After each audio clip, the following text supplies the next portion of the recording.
Mike Brown, the former FEMA director. Joining us here is the former FEMA director. History, I think, was very unkind to you, my friend. Very unkind. Mr. Brown, thanks for being with us. This is Michael Brown Unplugged. Let's spend some quality time together. Going through all of the talking heads over the weekend that really kind of sliced and diced the impeachment process into some very succinct points that I think we're losing in the drama of all of this. This is going nowhere. And because everybody knows that it's not going anywhere, it's dividing the country unnecessarily. It is, and I can't figure this one out, I guess Democrats have somehow calculated that the damage that this process will cause them in the 2020 election outweighs, or the benefit outweighs the damage that this is going to cause to them. For the life of me, the only benefit that I can see is that they think that by claiming, because too many Americans are stupid, that Donald Trump is an impeached president, that just by claiming that alone, that the misinformed, malinformed, uninformed, dumbass, useful idiots among us will go, yeah, well, I can't vote for that guy because he was impeached. And that's as far as their critical thinking, well, not even critical thinking. That's as far as their little brain cells will process the phrase, oh, Donald, can't you hear it in the debates or in any number of television, radio, newspaper, print, web advertisements? Donald Trump impeached. To which the response should be, to any person of any intellectual prowess, should be BFD. So what? You can indict a ham sandwich. You can impeach if you've got a majority. You can impeach anybody. Particularly when your party has lost any sense of statesmanlike conduct, fealty to the Constitution, or any concern that impeachment is reserved for those most egregious, well, treason, bribery, and high crimes and misdemeanors. None of which has been proven anywhere. And if you listen, and if you believe the top of the hour news, we're close to the Judiciary Committee making its report, sending it to the floor of the House of Representatives, and them voting to impeach the president. It's going nowhere. Now, before I get to why I can tell you with certainty that this is going nowhere, Donald Trump will not be removed from office. I first want you to listen to Professor Dershowitz, Professor Emeritus from Harvard. I put him almost in the same category as Jonathan Turley when it comes to constitutional issues, although to be fair, I would say that Jonathan Turley is truly more of a constitutional expert, and Dershowitz is more of a constitutional expert in criminal matters. But I put them in the same category because they're both Democrats, they're both liberals, they both have a dislike for Donald Trump, and yet are willing to go, they're willing to swim upstream to tell you the truth about what's really going on. So Mark Levin had Alan Dershowitz, on his program over the weekend, his Fox News program. I don't watch it, I don't see it, in which finally Mark Levin asks, well, what's your position on the need for bipartisanship when it comes to impeaching a president? What about due process? I understand this isn't a criminal case. You have been involved in really some of the highest profile cases in the nation during the course of your career. Nobody's saying that this is a criminal case, but we do have little things, like the Magna Carta coming forward. the whole notion in the Enlightenment of due process. You have a right to confront your accuser. Right. You have a right to have witnesses. You have a right to present evidence. So much of this has been eviscerated, at least by the House Intelligence Committee, and given a rubber stamp by the House Judiciary. And the Judiciary Committee did it as well. They have 4 witnesses. 3 of them represent the Democratic Party. And then only 1 witness was given to the Republicans, and they picked a Democrat who voted for Hillary Clinton, Jonathan Turley, who did a very good job. But why do they get 3 witnesses and the Republicans only get 1? Why not equality? You know, Alexander Hamilton said in... Listen closely. Just listen closely to what Professor Dershowitz explains about Hamilton's position in the Federalist Papers. Federalist Paper number 65. The greatest danger would be if impeachment turned on the number of people each party had. If impeachment turns on the fact that the Democrats now have a majority in the House but not in the Senate, that would be a complete abuse of what the framers had in mind. Alexander Hamilton is misquoted all the time. He used the word political, but he didn't say the process should be political.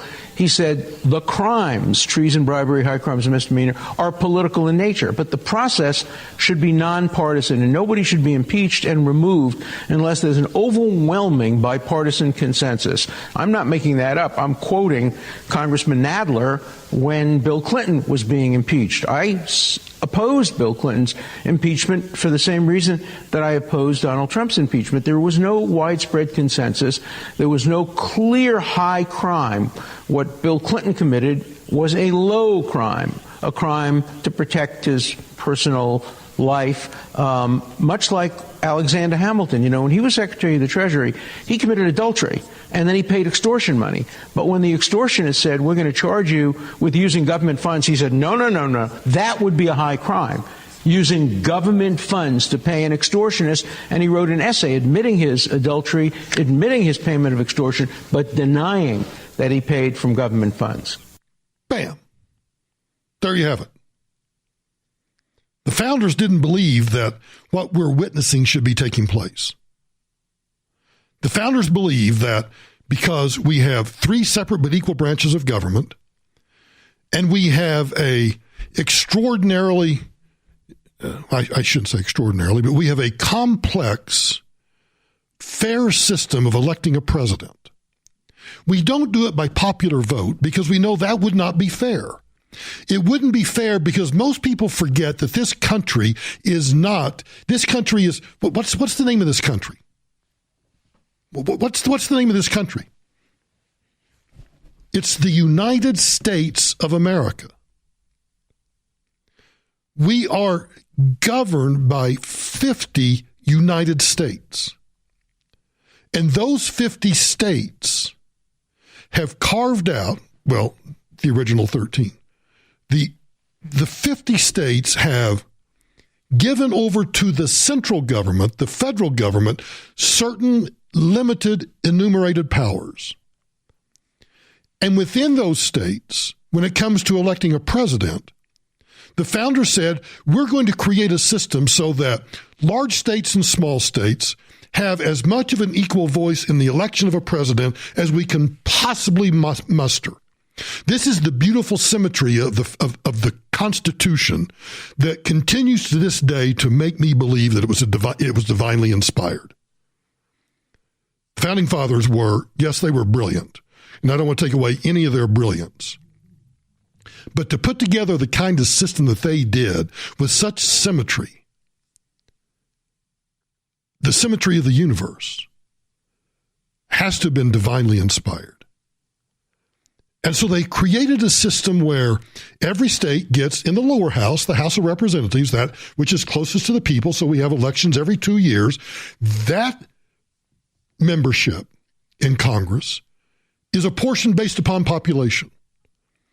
So that a giant state like Texas, California, New York, Florida, they get more members of Congress than less populated states like ours. But then the upper house, where things are supposed to slow down and be considered, and prior to the 17th Amendment, were to be considered more on a national scale as opposed to to be considered more on a state level scale as opposed to a national scale, the founders said we're going to put 2 senators, regardless of the size of the state, so that little old Wyoming has the same number of U.S. senators as does California, as does Alaska, as does Texas, as does Colorado. You get the picture. Then we're going to combine those 2, and whoever wins the vote in that state gets those electoral votes. California, don't hold me to this, 38 congressmen, 58, whatever the number is, plus 2. Let's say it's 58. So they get 60 votes. Wyoming gets 3. 1 congressman, 2 U.S. senators.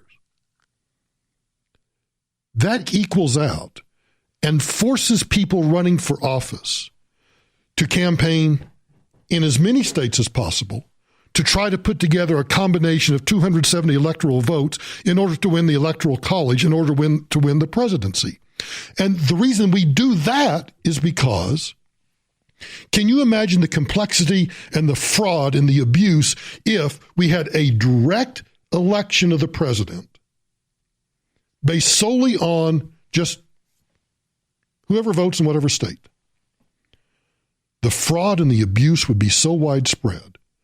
And then if you had a close election, some states say if you're within 1% or you're within 0.5%, 2%, whatever it is, you have to have a recount. How would we recount 130 million votes? And how much time would that take? And how much more fraud and abuse would that involve? So the founders took all of that potential away, all of those unintended consequences. It's the states. It's not the federal government. So back to Hamilton. So Hamilton's point is, you may have the votes in the House, but if you don't have bipartisanship, if you don't have an agreement that you're going to take away from the very people and the states that elected this person as president, you better have a broad show of support for doing so. And so we're going to make it tough. You're going to have it in the House because, again, they get reelected every 2 years. You'll have to have a simple majority to get those articles of impeachment passed. But if you're actually going to convict and remove a president, now you got to have a supermajority. Because we're not going to take away the will of the people and the will of the states that are actually the foundation of the country, not the federal government. Too many people think that the foundation of this country is the federal government, and it is not. Oh, it has some basic foundational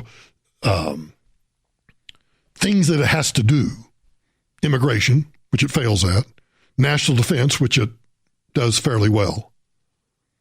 Interstate commerce, which it, I think, in many cases fails at. Everything else is state-driven. And everything else beyond that is driven by you and me. So what a minority of people are trying to do is to upend all of those of us who voted for Donald Trump. They are trying to upend and take away our vote. And not just our vote, but our state's electors' vote. And they're trying to do it solely on a partisan basis, which is exactly what Dershowitz says. Hamilton said, no, that is wrong. You need bipartisan support, not just for the articles, but to actually remove the president. We're not there. We're not there at all.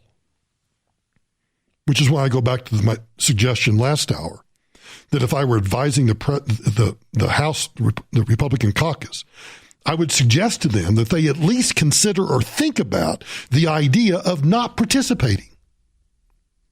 Because that shifts the entire onus. And look, what good, in all honesty, now maybe I'm different because I'm a lawyer, so I look at things differently, but what good has the cross-examination of any of these Democrat witnesses done to advance the cause of impeachment? I would say none.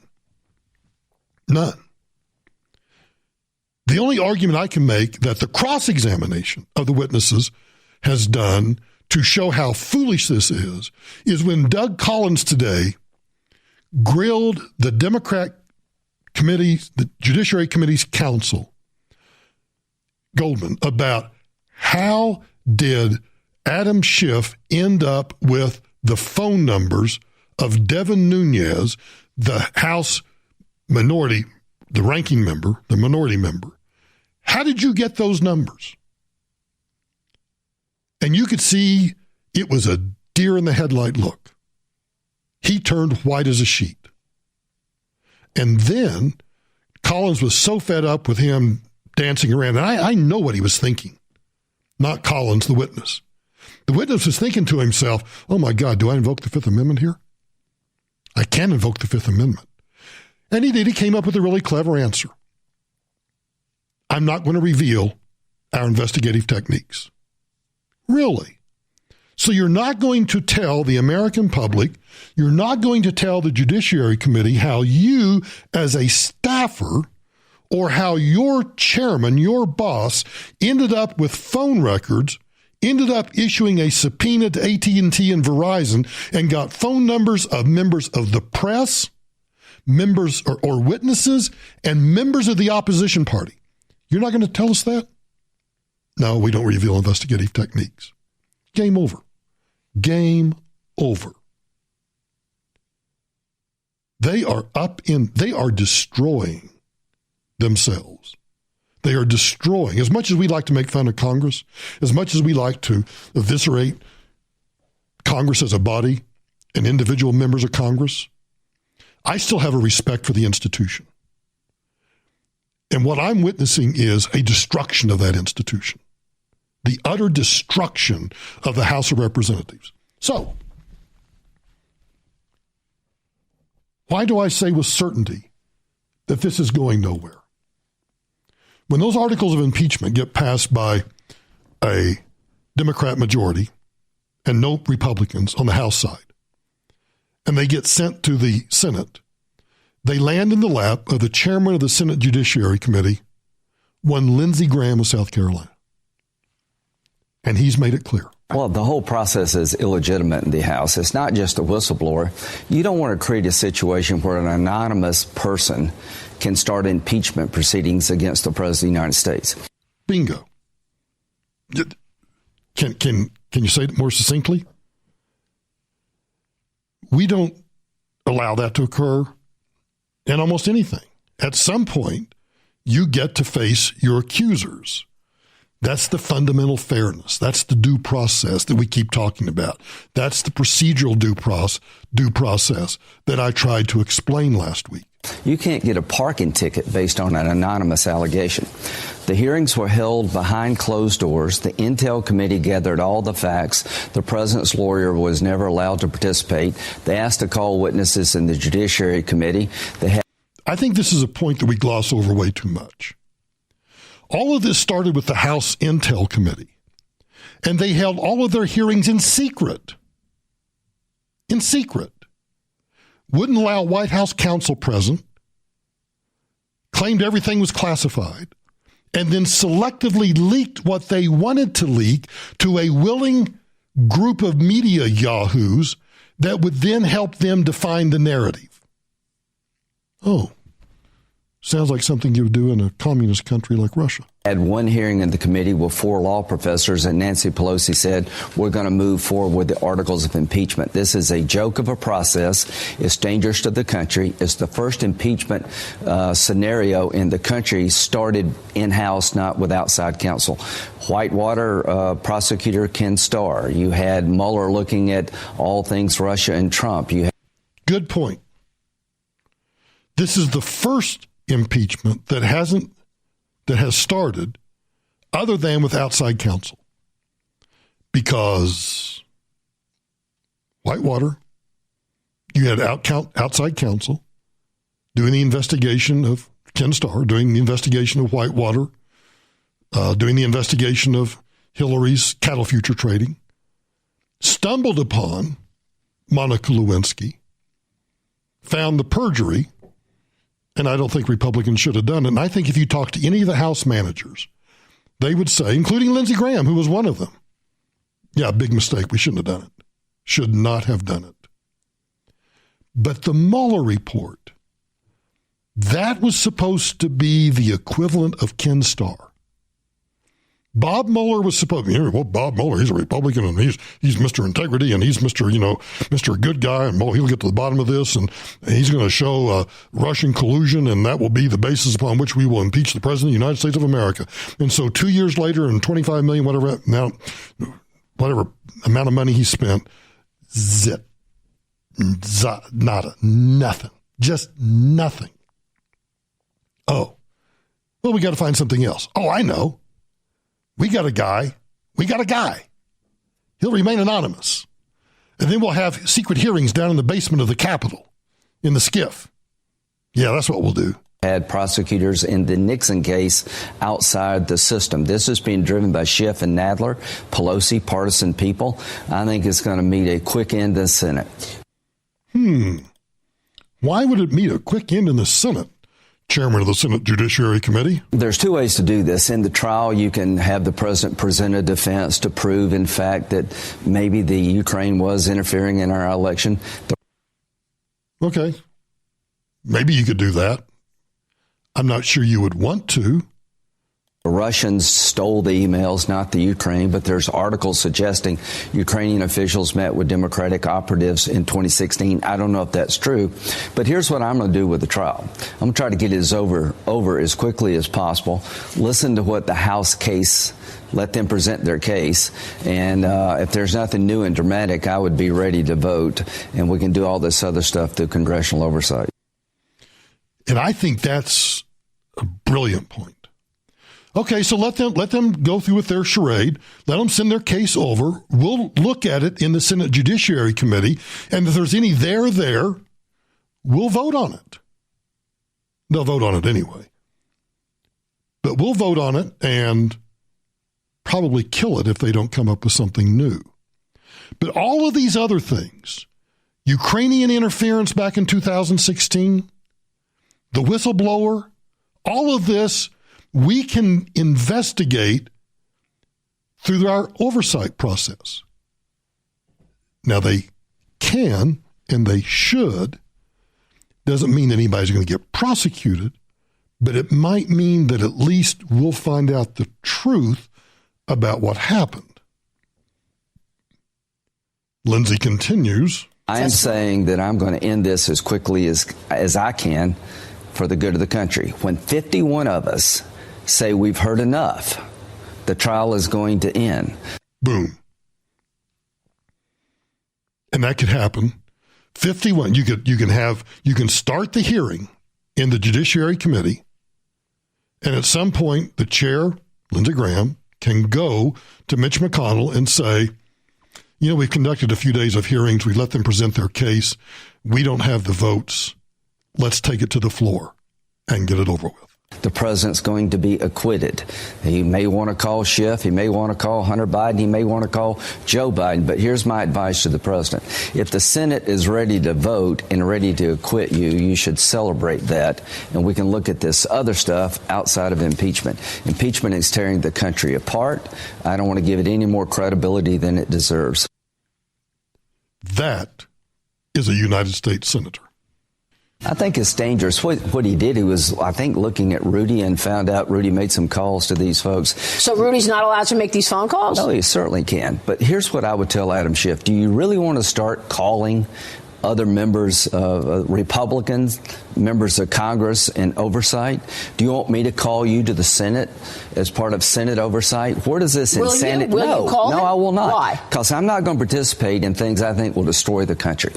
Let's pause a moment. Can you imagine how, the government would just collapse? I mean, if you think the government is ineffective, ineffectual, is getting nothing done. In fact, I think one of the great things that Republicans will be able to do in the 2020 cycle is to simply point out what exactly did. Now, again, I'm not one to sit here and argue that I want to see Congress pass a bunch of laws. But the trade agreement between Canada and Mexico has not passed. Someone told me, and someone told me, and I don't know whether this is factual or not, but the House of Representatives passed a bill, and I'm using air quotes here, to legalize marijuana, at least to take it off the federal criminal statutes. May or may not be true. If it is true, why hasn't that gone anywhere? Any number of things that Congress could have been doing that it hasn't done. So if we're going to go back to claiming that we've had a year or more of, well, truthfully, 3 years of a do-nothing Congress, certainly a couple of years of a Democrat do-nothing Congress, I think the consultants are busy putting those advertisements together. But to Lindsey's point, he's not going to be a part of something where suddenly members of one chamber are calling members of other chambers, the House calling the Senate calling the House calling the House, the Senate calling the Senate, of everybody. I mean, that becomes a true cluster. That's a big CF if I've ever seen one. It's not how our system of government is supposed to operate. Separate but equal branches of government. Going back to today when Doug Collins asked Goldman about, hey, where did you get the subpoena power? Who issued the subpoenas? And how did you end up matching Devin Nunes's cell phone number? And how did you end up matching members of the press cell phone numbers? Where's the press outrage, by the way? Where's the outrage from the press about this? And he has to sit and squirm in his chair, the lawyer. I mean, a good lawyer would have anticipated that question because it's not like it hasn't been in the news. So you might want to assume that somebody in the minority is going to ask you about that when you dare to walk down the steps from the dais out to the witness stand and turn yourself from a lawyer on behalf of the majority to a witness on behalf of the majority, and then be unable to answer that question and deflect by claiming, we can't reveal our investigative techniques. Really? House minority members, subpoena time. You want to create a great case for the federal courts to get involved in? Subpoena the lawyer. I mean, after all, they've breached the attorney-client privilege with the president.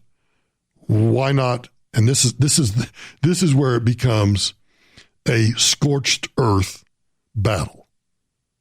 Why not subpoena the records and the testimony of counsel for the majority? Find out how those records were matched up. Find out where Adam Schiff got the numbers and how or who did the matching, and then find out, as Doug Collins finally gave up and said, well, tell me who leaked that information. You want to play hardball? That's how you play hardball. I'm not going to call a bunch of House members to come to the Senate as part of oversight. Now, if you're a House member and you participated, you're not above the law, but we're not going to turn the Senate into a circus. And I would tell Schiff, what you're doing is very dangerous for separation of powers here. And speaking of Adam Schiff, Lindsey points out. So Rudy's not allowed to make these phone calls? No, he certainly can. But here's what I would tell Adam Schiff. Do you really want to start calling other members, Republicans, members of Congress in oversight? Do you want me to call you to the Senate as part of Senate oversight? Where does this insanity? Will you call him? I will not. Why? Because I'm not going to participate in things I think will destroy the country. So I'm not going to subpoena Adam Schiff. But they can subpoena the lawyers. They can subpoena the investigative staff. They can exercise their right of oversight. And then finally, Lindsey wraps up with this. The accountability comes in November of 2020 when the public sees what the House has done with their majority. They spent all their time trying to destroy the Trump presidency. They've done nothing beneficial to the American people. You know who may be the most valuable player for the Republican Party in the 2020 election cycle is Adam Schiff. Bingo. So I've come to the conclusion that this isn't going anywhere. absent any sort of bombshell in the next 24, 48 hours, this is not going anywhere. This has been a partisan witch hunt. This has been conducted without any regard whatsoever to due process, procedural or substantive.